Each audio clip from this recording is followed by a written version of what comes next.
안녕하세요. 한도의학박물관 교육사 한도의학박물관 토슨트입니다. 선생님, 저희가 오랜만에 이렇게 앉아서 찍게 돼서 너무 기쁘네요. 앉아있으니까 너무 좋네요. 그동안 너무 힘들었어요. 왜 이렇게 닥터 H 이 감독님, 닥터 H 너무 힘들었어요. 왜 이렇게 연기를 시키셨어요? 완성도를 위해서죠. 그래서 연기 아주 잘하셨잖아요. 많이 들었어요. 감사합니다. 본론으로 돌아와서 오늘 이렇게 라텍스 장갑도 끼시고 앞에 유물도 이렇게 있는데 오늘은 저희가 이제 다시 초심으로 돌아와서 유물 소개를 해드리려고 왔죠. 네, 저희 유튜브의 원래 목적은 유물을 소개하는 거예요. 그래서 맞죠. 오늘은 선생님 혹시 그런 말 아시나요? 어떤 말이요? 사람은 거짓을 말하고 시신은 진실을 말한다. 뭔지 잘 모르지만 그거랑 관련된 책인가 봐요. 네, 맞습니다. 네, 무슨 책이에요, 선생님? 네, 제가 수사 드라마를 굉장히 많이 보는데 그 수사 드라마 속에서 이런 말들이 많이 나와요. 바로 살인 사건이 났을 때 시신을 잘 살펴라 라는 게 핵심 내용인데, 여기에 있는 이 두 책은 조선시대 때 살인 사건이 났을 때 수사할 때 사용을 했었던 기본 서적인 증수무원록 언해라는 책입니다. 너무 어려워요. 언제 만들어진 책이고 어떤 뜻인지 좀 설명 좀 해주세요. 일단 이 책은 무원록이라는 게 원본이에요. 무원록은 원한을 없앤다. 역시 잘 알고 계시네요. 그 정도 한자는 오케이. 네, 무원록은 원한을 없앤다. 도슨트 선생님이 말씀을 하신 것처럼 중국 원나라 왕여라는 분이 쓴 책입니다. 그래서 중국 원나라에서 쓴 책을 가지고 와서 우리나라 수사에 활용을 했었는데, 중국 사회 사정과 우리나라의 사회랑 좀 다르잖아요. 그렇죠. 그러니까 이거는 우리나라하고 맞지 않는다라는 평가, 그리고 이게 시간이 지나면서 범죄 수법이 굉장히 발달했대요. 그러니까 또 새로운 범죄 사건에는 적용을 못하는 어려움, 그런 것들이 있어서 세종 임금 때 신주무원록이라는 걸로 증보를 했고요. 그 다음에 영조 임금 때 증수무원록, 중수무원록, 대정이라는 걸로 다시 한번 증보를 합니다. 그리고 정조 임금 때에 이르러서 이거를 한글판으로, 그러니까 증수무원록 언해라는 책으로 최종적으로 증보를 하게 되는데요. 앞에 놓여져 있는 이 책이 바로 증수무원록 언해라고 보시면 되십니다. 네, 조금 이해가 됐어요. 그럼 안에 있는 책 내용 좀 설명을 구체적으로 해주세요, 선생님. 네, 책을 먼저 그러면 꺼내서 보여드리도록 하겠습니다. 이건 살짝 밑으로 치워놓고, 자, 먼저 여기 앞부분은 검복이라고 해서 검복 총록, 그러니까 검엄과 검시의 중요성을 알려주는 것부터 시작을 하고 있습니다. 검엄과 검시라는 내용을 보면은 이렇게 이제 앞에는 한자로 되어 있고 뒤에는 한글로 설명이 이렇게 다 되어 있어요. 그래서 언해본이라는 네. 아까 얘기하셨고, 검엄과 검시라는 용어 자체도 너무 어려워요. 요즘 안 쓰는 말이라서. 검엄이라는 말은 뭐냐면은 지금으로 치면은 부검이라고 생각을 하시면 돼요. 그러니까 시체를 해부를 해서 계속 가시죠. 네. 하는 건데, 물론 조선시대이기 때문에 시신을 해부를 하지는 않았습니다. 근데 대신에 이제 시신의 외상을 이제 살펴보면서 사인을 밝혀내는 거를 검엄이라고 하고, 검시는 시신만 살펴서는 밝혀낼 수가 없다. 주변 상황도 반드시 같이 살펴라 라고 해서 주변 정황도 함께 조사를 하는 거를 검시라고 했습니다. 몇 번이나 했어요? 한 번만 하고 끝난 건가요, 그러면? 아니에요. 그렇게 하다 보면 범인을 못 잡을 수도 있기 때문에 일단 첫 번째 검시를 하는 거를 초검이라고 그랬어요.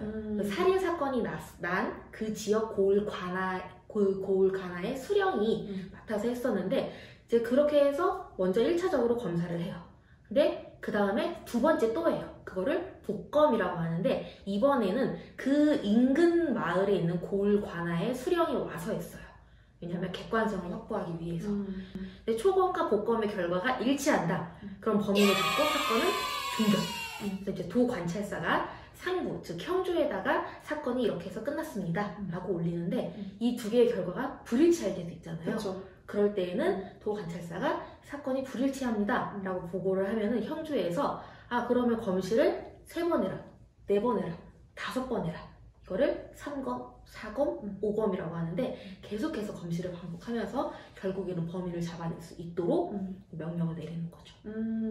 조금 어려운 말이긴 한데 그래도 이제 완벽한 조사를 위해서 몇 번에 걸쳐서 했다라는 의미로 받아들이면 되겠죠? 네, 그렇습니다. 완전 요즘 현대에서의 과학수사대가 조선시대에도 있었던 것 같아요. 그렇죠. 조선시대에도 이제 과학수사가 된 거죠. 근데 제가 좀 궁금한 부분이 그게 이제 뭐 어떤 사람이 죽었을 때 타살인지 자살인지 죽었을 때 이게 내 눈앞에 발견이 됐다면 상관이 없는데 뭐 과거에는 이제 그런 거를 뭐 어머니, 시어머니라든지 아니면 다른 사람에 의해서 바로 이 사건을 덮기 위해서 묻어버리는 경우도 있었을 것 같아요. 그런 경우에는 조선시대는 되게 유교적인 국가였는데 뭐 어떻게 시체를 다시 이렇게 꺼냈나요? 아니면 그냥 그런 사건은 끝났나요? 조선시대에는 유교국가였기 때문에 시신을 다시 파내서 검사를 한다라는 게 아주 유가족들의 반발이 굉장히 심했습니다. 그랬을 것 같아요. 네, 그래서 선생님이 말한 대로 사건이 일어나면은 조사를 못하도록 일찍 그냥 시신을 매장해버리는 폐단이 많이 발생을 했었어요. 일부러. 그래서 정조 임금이 보니까 이건 안 되겠다. 사건 해결이 안 된다라고 해서 시신을 파내서 검시를 해라 라는 굴검이라는 법을 만들어서 대전 통편에다가 명령을 내리셨습니다. 그게 굴검이군. 결국 이제 시신을 꺼내서 완벽하게 조사를 하자. 네.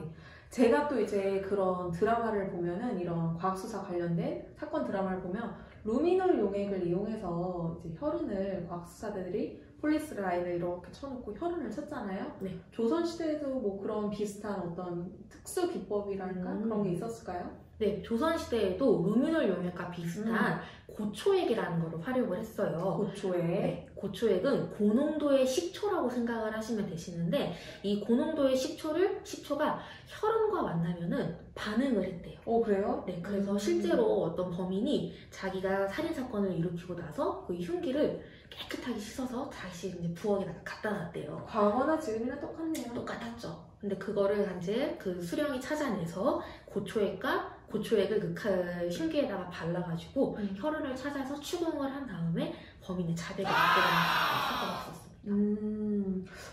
과거에 정말 멋있는 책이었던 것 같아요. 엄청난 책이었었죠. 책을 좀 더 보여주시면 좋을 것 같아요. 네, 우리 이제 영상 보시는 분들 위해서.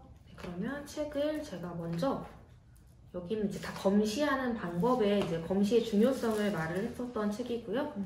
책 내용을 조금 더 넘겨서 보여드리면 찾고 있죠? 네, 맞습니다. 네, 여기 보면은 신체 부위가 이렇게 다 표시가 되어 있는데 머리, 우편, 귀, 어깨, 손목, 무릎, 발목 이런 식으로 표시가 되어 있고 이거는 뒷면도 역시 한면도 마찬가지입니다. 이거는 귀 밑, 어깨 뒤, 손등, 손톱, 복숭아뼈 이런 식으로 다 표시가 되어 있는데 이렇게 그림에다가 표시를 해놓는 이유는 시신의 상처와 이 그림을 비교를 해서 어느 부분이 상했는지 비교를 통해서 이 부분이 사인이 되는구나 라는 걸 밝혀내기 위함이었다고 합니다.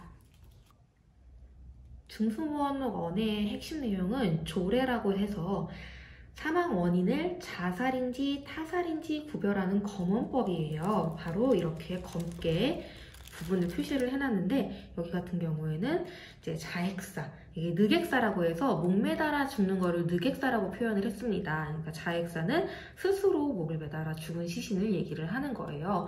그래서 스스로 목을 매달아 죽은 시신은 목 뒤에 상흔이 지금으로 치면 시옷자로 남아있는다.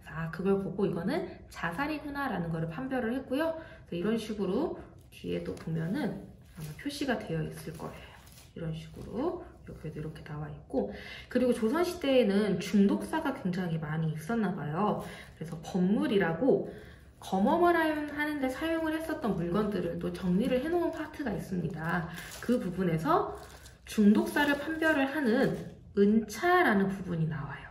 은차는 은비녀를 이야기하는 건데 이 은비녀를 활용을 해서 시신의 목에다가 은비녀를 집어넣고 은비녀의 색깔이 변하면 이거는 독에 의한 독살이다 라는 거를 판별을 했고요. 그리고 또 하나 여기에 보면은 개라고 해서 이제 닭이 또 나옵니다. 이것도 중독사를 판별을 하는데 사용을 했던 건데, 이 시신의 목에다가 잡곡을 집어 넣었다가 거기에서 이제 그 잡곡을 꺼내서 닭에게 이거를 주어요. 그걸 먹고 닭이 죽으면 아, 이것도 독살이구나 라고 판별을 했는데, 배가 고팠던 백성들이 이 닭을 몰래 가져가다가 먹고 죽음을 당하기도 했대요. 그래서 어느 시대에 이르러서는 이 닭을 활용을 하지 말아라 라고 명령이 내려왔다고 합니다. 아, 네, 선생님 책 소개 너무 감사드립니다. 그 시절에도 이런 살인사건에 대해서 굉장히 임금님부터 백성들까지 엄중하게 관리를 했던 그런 책인 것 같아요. 네. 살인사건을 절대 가볍게 보지 않았었던 선조들의 태도를 볼 수가 있죠. 네. 이 책 다시 한번 제목 한 번만 소개해 주시고 이제 마무리 질까요? 네. 증수무언록 중 아니고 증. 네. 감사합니다, 선생님. 아, 근데 저희 해명할 게 있어요, 선생님. 해명이요? 네. 저희가 유튜브 1회 촬영 때 되게 저희가 굉장히 유잼이라고 막 떠들었는데 노잼들이 뭘 유잼 흉내내냐 이런 컴플레인이 많이 들어왔잖아요. 왜 말이 없으시죠? 그리고 저희가 1회 때 유튜브 영상 1회를 보시면 좋아요 50개를 넣으면 그 다음부터 촬영을 계속 한다 그랬는데 50개 안 넘었죠? 근데 그냥 계속 찍고 있어요. 좀 어떻게 결론 좀 해주세요. 제 대리인을 통해서 입장을 밝히도록 하겠습니다. 좋아요 50개 눌러주세요. 눌러주십시오.